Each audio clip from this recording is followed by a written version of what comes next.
자, 18자씩 오늘은 173, 175쪽인데요. 자, 중국 근대화 같이 한번 보도록 하겠습니다. 여러분, 역사를 왜 배우나요? 라고 하면요, 많은 역사학자들이 가장 많이 얘기하는 이유 중에 하나가 이거야. 그래도 여러분 공부할 때는 항상 교육과 한번 생각해봐도 내가 이거 한번 왜 배우지 대체? 한번 생각해보세요. 솔직히 선생님은 그걸 생각 안 하고 공부했던 것 같아요. 근데 이거 왜 공부하지? 이런 거지. 근데 선생님이 얘기해주면은 일단 역사는 배우면 선생님이 수업 중에 질문 좀 많이 하잖아요. 왜 그럴까? 왜 그랬을까? 너네한테는 어땠을까? 라고 하는데 일단 여러분이 좀 생각하는 힘을 키웠으면 좋겠고요. 두 번째는 앞에서 있었던 모든 사람들의 이야기야. 어떤 사람은 성공했고 어떤 사람은 실패를 했습니다. 거기서 나는 어떻게 하면 성공할 수 있고 어떻게 하면 실패를 막을 수 있을지를 한번 교훈을 얻는 것도 역사에 큰 도움이 되거든요.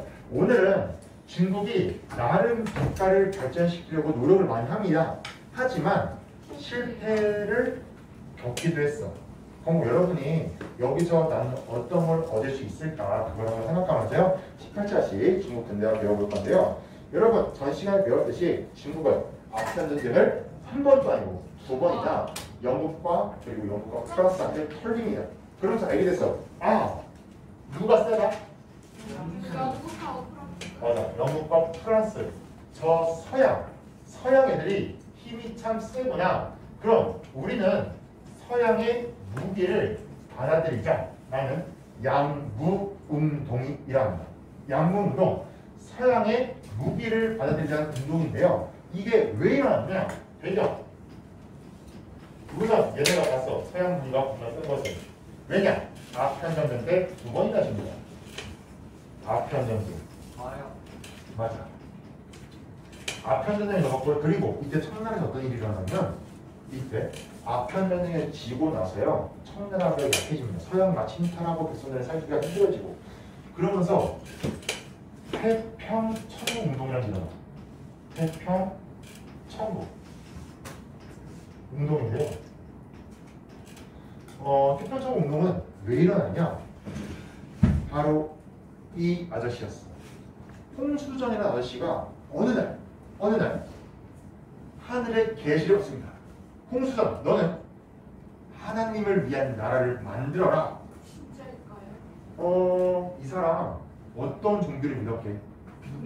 기독교. 왜냐면 2차 아프간 전쟁 결과 중국의 기독교가 자유롭게 포기됐거든요. 이때 기독교를 믿는 아저씨야. 그러면서 이 아저씨가 뭐라 했냐? 난 기독교 국가, 즉 천국을 만들겠다. 그래서 태평천국 운동을 일으키는데요. 이때 이 아저씨가 꿈꾸는 나라 두 가지가 있었어요. 첫 번째, 기독교 나라의 민족. 두 번째는 저 청나라를 몰아내고 한족을 위한 나라를 만드는 거였어요. 여러분 잘 들어보세요. 자, 과거 우리는 조선이라는 나라가 있었고요. 조선. 중국은 원래 15세기 전까지 명나라라는 나라가 있었습니다. 자, 여기 우리나라 한반도 북부에 되게 높은 산이 있죠? 백두산. 백두산 위에 여기가 만주요. 여기에 사는 떠돌이 유목민족이 있어요. 얘들이 만주족 또는 여진족이었는데요. 얘네가 세운 나라가 청입니다. 만주족이. 자, 여러분 그럼 중국 사람들은 원래 무슨 민족이라고 그러죠? 아니야, 배달민족은 우리나라입니다. 배달민족은.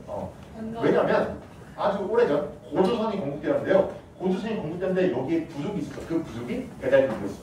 그래서 우리는 배달족 또는 우리는 한족이라고 불려요. 우리나라 대한민국 할 때 한자가 이거입니다. 한나라 한. 반면 중국도 한족이야. 왜냐면 아주 오래전 유방이라는 아저씨가 진나라가 무너지고 한나라를 공격했거든요. 그래서 한족, 한나라의 후손들, 그래서 한족이었어. 우리랑 발음도 똑같지만 한자가 달라. 우리는 이한자 쓰고 중국은 이었어. 중요한 거는 이때 만주족이 한족을 지배한 게 청나라예요. 인구수의 90%가 한족이고요. 10% 이하가 만주족이야. 이때 홍수는 그럽니다. 우리 한족이요. 어떤 민족을 세워내자? 만주족을 세워내자. 한나라를 세우자. 이게 엄청나게 커집니다. 그래서 지금 보시면 저희 진한 초록색 저기를 이 아저씨가 다 차지해요. 꽤나 큰 반란이었어. 청나라가 저 진압을 못합니다. 그러면서 이 태평천국 운동 10년 넘게 확대가 되니까 청나라가 얘네한테 도움을 요청. 맞아. 영국과 프랑스한테 도움을 요청한다. 영국과 프랑스가 오자마자 얘네 다 쓸려가 버립니다. 그냥 한순간에 가버려. 왜냐면 서양의 무기가 훨씬 강했기 때문이야. 그러니까 중국에도 또 봤어. 야, 서양 애들 센 건 아지만 진짜 세구나. 그럼 저렇게 강해지려면 쟤네 무기 어떻게 해야 돼? 받아들여야 돼. 이게 양문 운동이야. 응. 도와줬다고 했는데 얼마 도와줬어? 아니죠. 도와주면 뭐 해야 되지? 오. 맞아. 돈, 뭐 유리한 조건도 계약 맺어줘야 되고 온갖 일을 다 줘야 됩니다. 근데 그만큼 청나라가 쟤네를 진압할 힘이 없었다는 거야. 그만큼. 자, 내용. 이때 이 아저씨가 이걸 주도하는데요. 이 아저씨 이름은 리홍장이었어요. 이홍장. 자, 이홍장은 관료가 중심이 되어서요. 개혁을 하는데 이때 얘네가 주장했던 게 뭐냐? 서양의 무기가 세니 서양의 무기를 받아들이자. 단 우리 중국의 전통과 체제는 유지하자. 즉 우리 중국의 정치와 제도는 그대로 유지하면서 딱 서양의 기술만 받아들이자. 기술과 무기만 받아들이자. 이게 얘네의 주장이었어요. 우리가 서양처럼 강해지자. 그러려면 무기를 받아들이는데 단 중국은 누가 다스린 나라야? 황제가 다스린 나라야. 반면에 유럽은 누가 다스렸게? 왕이 정치했을까요? 아니요. 아닙니다. 프랑스 혁명 이후로 유럽은요 왕이 정치한 체제가 다 끝났어. 공화정으로 넘어가. 즉 국민들이 의회를 만들어서 의원이 정치를 했어. 그러니까 청나라는 그런 건 싫어. 황제가 지키면서 서양의 기술만 받아들이자. 이러한 체제가 양무운동이야. 근데 여러분 정말로 목표를 세웠습니다. 근데 여러분 잘 들어봐. 목표를 세웠으면 그 다음 뭘 해야 돼? 실천하기 전에 이걸 해야 돼. 계획. 맞아, 계획이요. 여러분은 이번 시험에 목표 점수 몇 점? 없어요. 없어? 이번 시험 평균 몇 점? 목표 80점. 80, 90? 나오는 대로. 자 여러분 목표를 세웠으면 그 다음 할게 실천 아닙니다. 목표를 세운다 공부하시면 안 되고요. 목표를 세웠으면 계획을 세워야 돼. 시험이 이제 얼마 남았어? 하여튼 한 달 좀 남았죠. 한 달 넘게 좀 남았어. 12월 말에 보니까 12월 20년치에 보니까.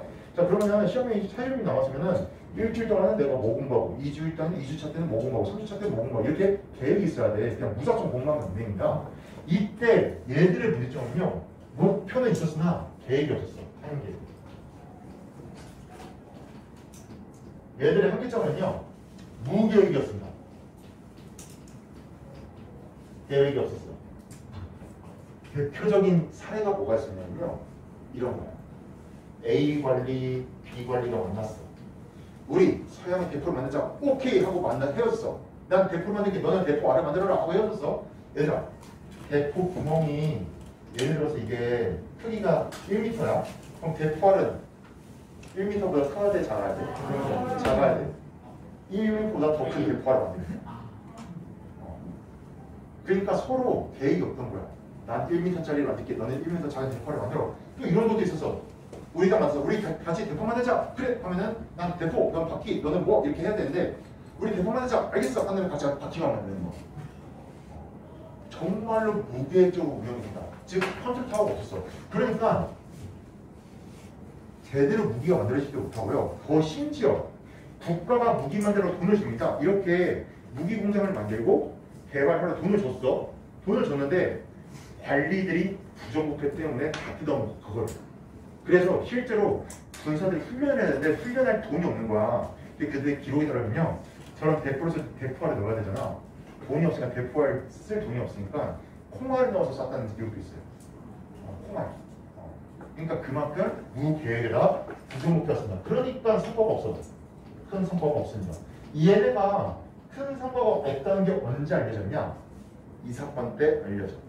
청일전쟁. 당시의 중국이요. 나름 양무운동이라고 해서 나름 정부가 돈도 많이 투자하고 관리들이 무기공장도 만들고 나름 개혁을 하려고 노력했습니다. 그런데 1894년에 당시의 조선을 누가 차지할 거냐를 두고요. 청나라랑 일본이랑 전쟁했는데 이때 청나라가 개박살이 납니다. 이거 청나라 역사에서 엄청난 굴욕이야. 청일전쟁 패배라는데요. 여러분 땅끝이 어디가 더 커? 중국이 청나라하고 훨씬 큽니다. 인구수도 청나라하고 훨씬 커. 상대가 안 돼. 그런데 이때 일본이 이깁니다. 이거 엄청난 충격이야. 왜냐면 중국 역사상 일본에 진 적이 없거든요. 일본한테 이렇게 진 적이 없어. 심지어 일본한테 지어서 어떤 일이 벌어지냐면 지금의 타이완, 요동반도를 일본한테 줍니다. 중국 땅을 빼줘. 그만큼 중국은 이 양궁독으로 큰 성과를 못 봤다.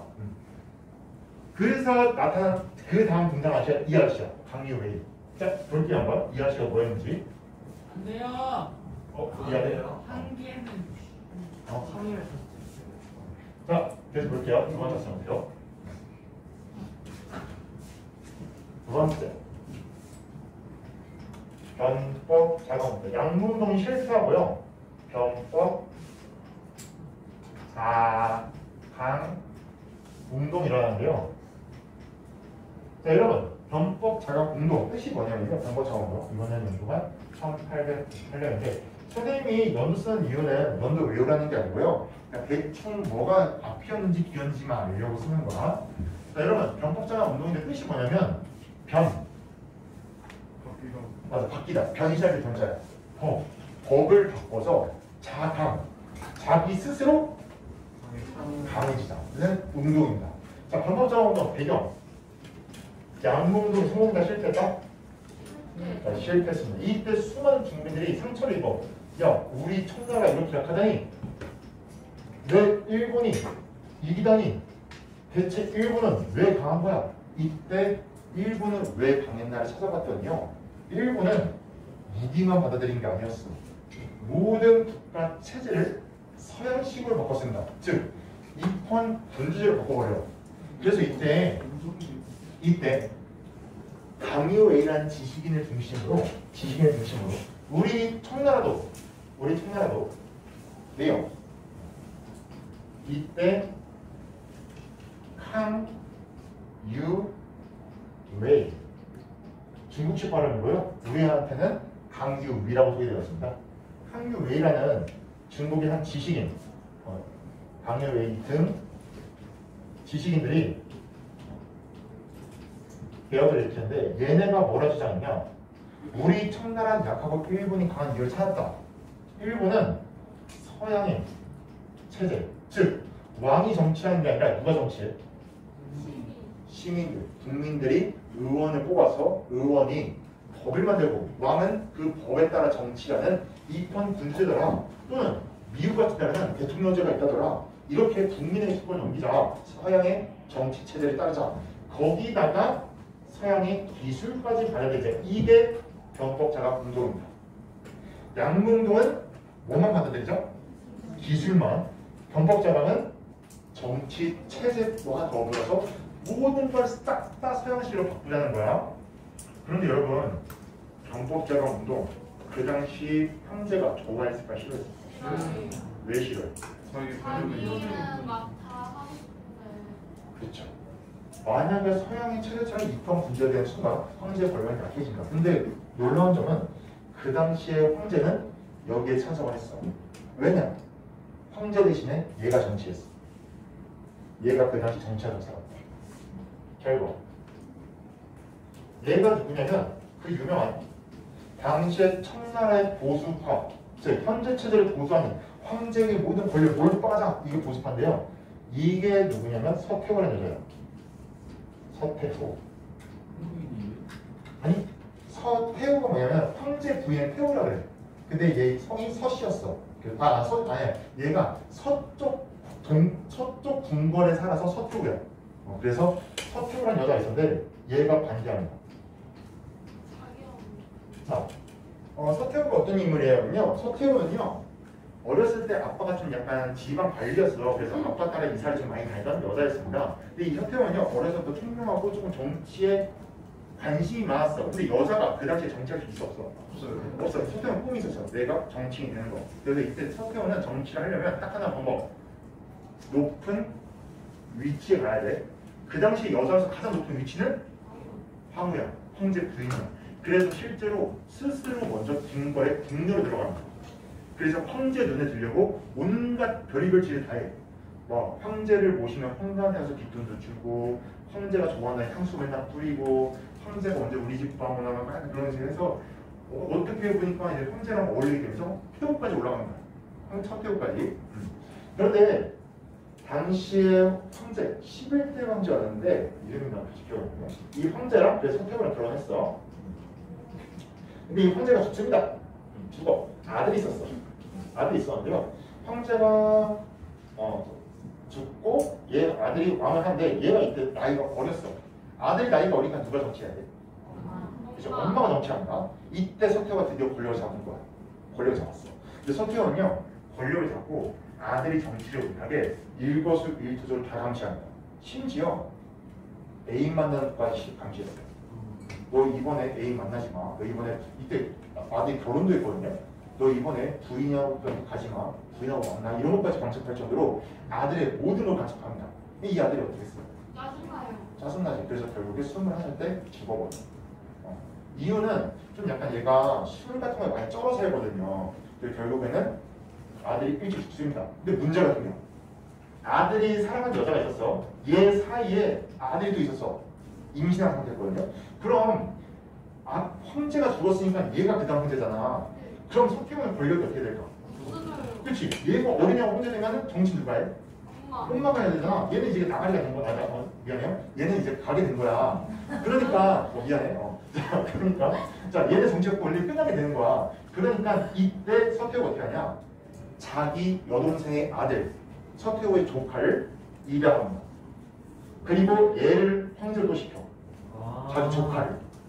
그럼 이 조카 권력이 있었을까? 없었어. 이때 그 조카가 왕이 됐을 때가 이때야. 변복자가. 조카는요 나름대로 중국을 개발하고 강유웨이랑 손잡고 입헌 군주를 하려고 해. 근데 여러분 입헌 군주가 되면 서태후의 권력이 어떻게 돼요?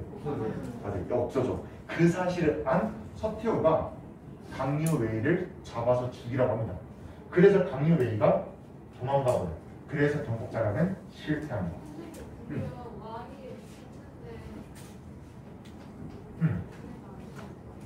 왕이 이걸 지지했는데 안 되냐고? 이 당시에 서태후의 권력은요 정말로 무서웠어. 서태후는 어린 아들이 황제로 나와서 모든 권력을 자기가 집중시켰거든요. 이거 조카도 당시 자기를 따를 수 없는 신하들 이미 중앙의 모든 권력은 다 서태후가 임명시킨 사람들이야. 그러니까 황제가 됐다 해도 서투같이 허섭이 황제였어. 그래서 권력이 없이 죽고요. 그 다음 서태후는 어떻게 했냐? 얘도 금방 죽어. 조카도. 그러니까 그 다음 황제를 할 데가 없어. 그래서 그 다음 황제 시킨 게 자기 손자야. 이때 손자 나이가 4살. 4살짜리. 4살짜리인데 말은 할 수 있지만 정치할 수 있어? 없지. 그럼 서태후가 제 직관을 하는데요. 얘가 좀 이따가 선생님 서문을 얘기해 줄 건데 얘가 청나라 마지막 황제 후이라는 애입니다. 정치제입니다. 아무튼 볼 건데 자 이렇게 변복자가 문도까지 실패를 했습니다. 자 근데 문제는요. 서태후가 어떤 여자였냐? 저 변법자가 운동이 일어났을 때 서태후는요 감히 나의 황권, 내 권력을 없애려고 그래? 그러면서 당시에 청나라 백성들을 꼬드깁니다. 어떻게 꼬드겼냐면 너네는 나를 지키고 서양 애들을 물리쳐라. 그래서 의화단 운동을 일으키는데요. 이때 중국 백성들이 서양 사람과 싸우기 시작해요. 의화단이라는 운동이 일어나서. 근데 중국 백성들이 서양 애들을 싸워서 이길 수 있을까?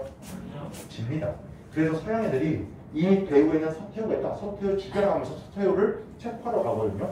서태후가 도망을 가. 베이징을 버리고. 그럼 서태후가 뭐라고 했냐? 목숨만 살려다오. 달라는 걸 다 죽게 합니다. 그래서 중국의 모든 이권을 서양에 넘겨버려요. 그래서 서태후는 목숨만 부지하는데요. 그러니까 이걸 지켜본 중국 백성들은 서태후에 대해서 어떻게 생각을 가질까? 짜증나지. 지 권력 가지겠다고 청나라 다 팔아먹은 여자야. 그러니까 이때 이 사건이 일어납니다. 신해년에 혁명이 일어납니다. 여러분 잘 보세요. 앞에는 변법자가 양무, 웅동이었어. 근데 지금은 뭘로 끝나?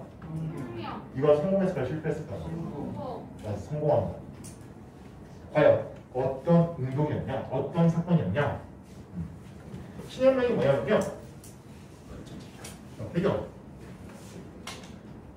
그죠? 자, 청나라가 나름 그래 믿었어. 백성들이 믿었어. 청나라가 나름 아편전쟁 이후에 근대화를 하려고 노력했구나.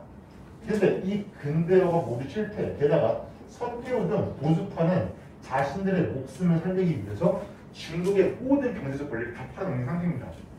중국의 철강 채집권, 뭐 광산 채집권, 뭐 철도 소유권 등 모든 걸 다 소유한테 판 상태야. 그러니까 청나라 점점 살기 어려워져. 열강이 열강 뜻이 뭐냐면 뜨겁고 강하다는 뜻이야. 즉 서구 제국주의 국가입니다. 열강의 침탈이 점점 강해집니다. 그러면서 백성들은 세금을 왕창 내지, 돈 벌 수 있는 수단은 없지, 서양이 자꾸 와서 뺏지. 그러니까 백성들이 살기가 힘들어져. 이때 내용 이 아저씨 여러분 혹시 모르셨다면 아셔야 돼요. 순원입니다. 되게 유명한 아저씨예요. 순원. 우리나라에서는 손문이라고 아마 번역이 될 거고 중국식으로는 순원이라고 하는데요. 이 아저씨가 당시에 중국의 지식인으로서 순원이 청나라는 미래가 없다. 이 나라 더 이상 미래가 없다. 나라를 뒤엎어버리자. 아예 새로운 나라를 만들자고 합니다. 근데 이 아저씨는 꿈을 꿔. 그 새로운 나라에는 황제가 아닌 누가 지배하는 나라? 맞아. 우리 국민들이 지배하는 나라. 우리 국민이 정치하는 순원이 당시에 공화정을 꿈꿉니다. 그러면서 공화 국민들이 함께 다 같이 다스리는 공화정부 수립을 꿈꾸기 시작해요. 그러면서 내가 꿈꾸는 나라에는 삼민주의가 있다. 삼민, 세 개의 민이 있다. 이 세 개의 민이 뭐냐? 첫 번째, 민족이다. 우리 중국 한족들이요. 저 청나라 만주족을 몰아내고 중국 민족을 위한 나라를 만들자. 두 번째, 우리 민족이요. 민권, 우리에게는 권리가 있다. 우리 정치에 참여하자. 그리고 우리 민족들이요. 우리 다 같이 먹고 살 수 있도록 민생, 국가가 백성의 삶을 챙겨주자. 그래서 이때 순원은요. 모든 국민들에게 땅을 나눠주고 모든 국민에게 정치에 참여를 주고 모든 국민들이 당시 하나의 민족, 중국 민족이 뭉치는 새로운 공화정을 꿈꿨어. 그런데 순원은 그 당시에 지식인이었습니다. 그냥 공부를 많이 하고 공화정을 꿈꾼 사람 중 하나야. 그럼 이 사람이 뭐가 없었을까? 돈도 없고 권력도 없고. 여러분 생각해봐. 저 청나라 몰아내자 하면 청나라 왕실이 이게 어떻게 했을까? 죽였을 거야. 그럼 얘가 그런 살해를 안 당하고 청나라 왕실을 당당히 싸우려면 얘는 뭐가 필요해? 권력. 그 권력이 뭘까? 싸우려면 청나라 왕실과 군대, 병사가 필요해. 군대가 필요해. 그래서 순원이 어떻게 했냐? 전국을 돌아다닌다. 돌아다니면서 누굴 만나게? 여러분 각 지역마다 이 마을을 지키는 군대가 있어. 그 군대 부대장들을 만나는 거야. 얘가 장군들을 만나면서 돌아다녀. 그러면서 뭐라 하냐? 설득해. 저에겐 꿈이 있습니다. 저는 청나라가 없이 이 삼민주의 백성들에게 권리가 있는 새로운 나라를 만들고 싶습니다. 저와 뜻을 같이 하시겠습니까? 그러면서 수많은 군대들을 모아. 그리고 나서 1911년 신해혁명이라고 해서 당시에 청나라에 대항해서 군대를 이끌고 반란을 일으킵니다. 그런데 이때 이 신해혁명에 수많은 사람들이 참가하게 돼. 결과 참가하게 됐고요. 이 순원과 함께 뜻을 같이 하는 군인들이 점점 북경으로 갑니다. 이때 청나라 황제도요. 북경을 막기 위해서 총대장, 당시에 청나라 군대 총장이 있었어. 그 총대장이 누구였냐면 얘야. 위안스카이라는 아저씨인데요. 얘가 그 당시 청나라 총대장이었어. 얘한테 군대를 주고 순원의 부대를 만나보라고 합니다. 근데 얘가 딱 내려갔는데 순원이 얘랑 싸우지 않고 만나러 온 거야. 위안스카이 딱 초대해서 왜 왔니? 너 왜 자꾸 왔니? 여기 순원이 또 얘기해. 저에겐 이런 나라를 만들 겁니다. 저와 같이 하시겠습니까? 또 설득을 합니다. 위안스카이는 어떻게 했냐면 오케이 한다. 왜냐? 순원이 이때 조건을 걸어. 난 권력이 욕심이 없다. 나는 이러한 나라를 만들 뿐이다. 내가 할 일은 이것만 된다. 당신이 새로운 나라의 총통이라고 합니다. 즉 대통령이라고 한 거야. 난 공화정을 꿈꿀 때니 당신 공화정의 대표로서 그 나라를 이끌어 가세요. 마치 조선시대 때 정도전이 이성계를 왕세우고 뒤에서 모든 걸 만든 것처럼 그런 나라를 꿈꾼 거야. 그래서 위아스카이가 오케이 하고 분주리고 청나라 황제가 갑니다. 청나라 황제는 모든 분석권을 얘한테 줬는데 얘가 무슨 때렸어? 힘이 있어? 없어. 그래서 청나라 황제가 알겠다. 나 청나라 끝났다. 이때 청나라 황제가 만주로 떠나려 한다. 나 베이징 버릴게. 청나라는 망했다. 그래서 이때 순원이 만든 중, 화, 민국이 건국됩니다. 중화민국이 수립됐어요. 그래서 이때 1911년에 청나라 멸망하고요. 중화민국이 수립되었는데요. 여러분, 지금 중국이 이름이 뭐게? 중국. 차이니스. 중국 정식 명칭 뭘 중화 중화인민국. 맞아. 중화인민공화국이 지금 정식 명칭이야. 그 말은 중화민국은 지금 중국이 아닙니다. 지금 중화민국 있을까요? 없을까요? 없어요. 있어요. 홍콩. 있어요. 어딨냐? 대만이 중화민국이야. 이때 수령이 만든 중화민국이 대만으로 간 이유는 좀 이따가 알 거고요. 자, 아무튼 이때 중화민국 부릴 때 이때 중화민국의 총통은 누구였다? 얘야. 근데 얘가 문제가 있어. 얘가 스스로 황제가 되려고 해. 그러니까 대통령이 아니라 스스로 다시 권력이 아니라 황제가 돼서 새로운 나라를 만들려고 한다. 수령 입장에서는 얘한테 배신당한 거지. 그러니까 이때 혼란이 일어나. 아니 공화정을 세우자고 했더니 저 위안스카이 저 나쁜 놈이 지가 황제 되려고 하네. 혼란에 빠져. 근데 다행인지 불행인지 몰라도 위안스카이가 죽습니다. 자, 위안스카이 죽었어. 왜냐면 위안스카이 직업이 원래 뭐였다? 군인이야. 얘 밑에 뭐가 있었을까? 뭔가. 이제 엄청나게 많은 군대가 있었어. 얘들끼리 서로 뭘 하겠다고 싸웠을까? 그 다음 집권자 위안스카이가 죽고요. 위안스카이 밑에 있었던 수많은 부하들끼리 내가 그 다음 집권자가 될까? 내가 그 다음 중국이 차지할까 하면서 군인들이 서로 싸우게 됩니다. 이게 분벌시대예요. 위안스카이가 죽고 위안스카이 부하들이었던 애들이 각 지역에서 군대를 들고 내가 위안스카이 다음으로 집권해야 될 거야 이러면서 중국이 또다시 혼란에 빠져. 이때가 분벌시대고요. 이걸 통일한 애들이 누구냐면 마오쩌둥의 중화인민공화국. 현재 중국은 공화국인데요. 오늘 수학과 관련돼서 얘기를 하면은 중국은 나름 근대화를 하려고 노력을 많이 했습니다. 하지만 실패를 겪다가 10년만 때 청나라를 물리치고 새로운 나라를 만들었지만 하지만 안타깝게도 곧 혼란에 빠졌는데요. 오늘 수업 관련된 영화 두 편을 소개하고 마무리하겠습니다. 첫 번째 영화는 이거예요. 지금 보면은 마지막 황제라는 건데요. 청나라 마지막 황제 후이의 이야기인데요. 4살의 그 어린애가 황제가 돼서 성인이 돼서 죽을 때까지 영화야. 러닝타임이 3시간입니다. 이거 나 며칠 동안 봤냐면 3일 동안 봤어. 왜 3일 동안 봤게? 1시간. 아니야, 보다가 자서 그래. 보다가 잠들었어. 이거 꾹꾹 봤거든? 진짜 지겨운다. 이거 보면 여러분 잘 안 오잖아. 보다가 바로 잠들어. 진짜 지겨워. 수면제야, 수면제. 이런 수면제도 없어. 근데 내가 추천하는 이유는 두 가지인데요. 첫 번째는 이 영화는 엔딩 10분을 그 3시간의 그 고난의 시간을 겪다가 끝나기 딱 10분 전에 그 뭐랄까? 약간 말로 뭐라 할 수 없는 좀 약간 감동이 몰려와요. 그래서 영화는 꼭 한번 보시길 추천하고요. 대신에 정말 졸릴 때, 잠이 안 올 때, 그럼 무조건 잘 잤거든요. 그러니까 두 번째는요, 영화 추천 이유 두 번째는 OST가 진짜 좋아. 이거 OST 감독이 누구냐면 류이치 사카모토라는 아저씨인데 최근에 그 유이라 작곡가하고 있던 플레르테에서 논란했던 작곡가인데 그 아저씨가 만든 노래가 여기 수록됐는데 다 좋아. 대표적인 OST 들으면서 웃어보면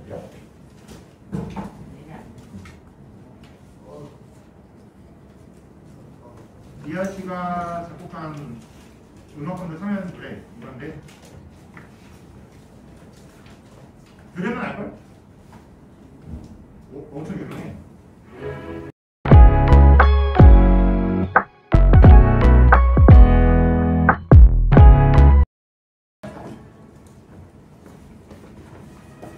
이 영화인데 한번 여러분 한번 보세요. 한번 볼만해. 인생에 한 번쯤은 볼만해. 한 번쯤은. 자, 두 번째 영화는요. 이거요. 송정 홍조인데요. 왼쪽에 있는 거는 영화 포스터고요. 오른쪽에 있는 건 실제 인물들이요. 송정 홍조. 얘네 관계가 뭐 같아? 자매야. 송시 세자매라고 되게 유명한 이야기가 있는데요. 자, 이게 어떤 이야기냐면 맞아. 이게 어떤 내용이냐면 중국 말기 이때였어. 이때 송씨라고 해서 엄청 유명한 부자 가문이 있었어. 그러면서 얘가 당시에 출판사를 담당하고 있었거든. 편집장. 그러니까 언론 사상이야. 언론지. 근데 얘한테 딸이 셋이 있었어. 첫 번째 딸, 두 번째 딸, 세 번째 딸. 근데 중국 사람들이 뭐라고 그러냐면 첫 번째 딸은 돈이라는 표현이 있고 두 번째 딸은 꿈, 이상, 꿈이라는 표현이 있고 세 번째 딸은 권력이라는 표현이 있다. 이런 얘기를 해요. 이게 무슨 얘기냐면 첫 번째 딸은요. 그 당시에 중국에서 제일 부자 그 공자의 직계 후손 중에 공목에 사과가 있었는데 얘를 그러는 거. 그래서 부자, 당시 중국의 제일 부자는 그러네. 근데 둘째 딸은 누구랑 그랬냐? 왜 꿈이랑 그랬냐고 하면 당시에 둘째 딸이 누구의 비서였냐면 얘 비서였어. 순원이랑 같이 나라를 만드는데 옆에서 도와줍니다. 근데 도와주다 보니까 이 남자 너무 멋있어. 반하게 돼. 이 남자의 꿈에. 그래서 나 순원이랑 결혼을 했는데 아빠가 미치고 활짝 뛰어. 왜냐? 아빠랑 순원이랑 친구 사이야. 아빠 친구랑 그러네. 아빠 친구랑 결혼합니다. 나이 차이가 20살인가 30살 넘어. 26살 차이인가 보네. 그러니까 아빠 친구한테 반한 거야. 아빠 입장에서 어떻게? 미친 거지 지금. 내 딸이 내 친구랑 그러는데 미친 거 아니야? 난리가 난 거야. 난리가 났어. 게다가 또 순원은요 그때 이미 결혼한 상태였어. 이건 좀 약간 불륜이죠.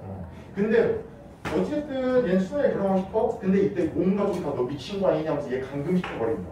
둘째 딸이. 근데 딱 셋째 동생만 언니 편 들어줘. 아빠, 언니, 아니 둘째 언니가 하고 싶던데 왜 그래? 둘째 언니가 순원 되게 멋있는 남자 맞잖아. 우리 중국을 바꾼 남자잖아. 그래서 설득합니다.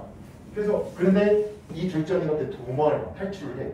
셋째가 좀 도와줘. 둘째가 탈출한 다음에 순원이랑 결혼식 올립니다.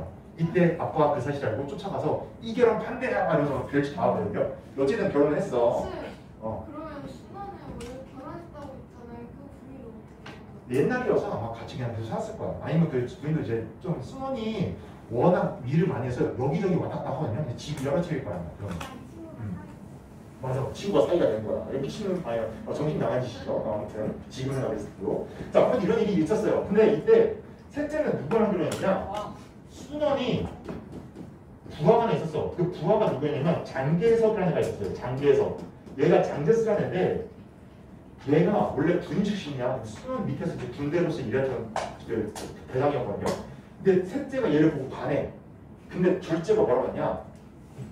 야 동생, 얘 내가 순원 부인이어서 가끔 만났을 거 아니야. 부하니까 얘를 봤는데 얘 되게 권력이 욕심이 많은 애야.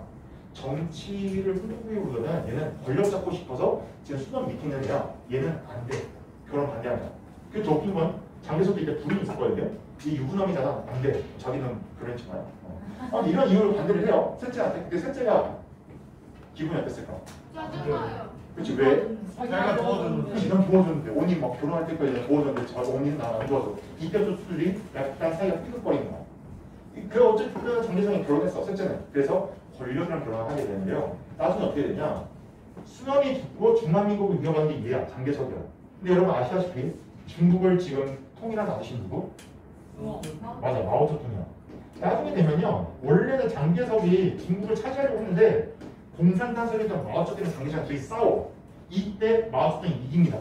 이겨서 장계석이 대만으로 도망가고. 그래서 지금 대만이 중華민국이고요. 중국은 마오쩌둥이 공복한 중華인민공화국 수립된 거야. 그러면 셋째는 어디로 가야 돼? 대만을 가야지. 장계석 부인이니까. 둘째는 어떻게 되냐? 둘째는요, 얘 밑에 들어갑니다. 왜냐면 둘째가 일단 장계석을 싫어했어.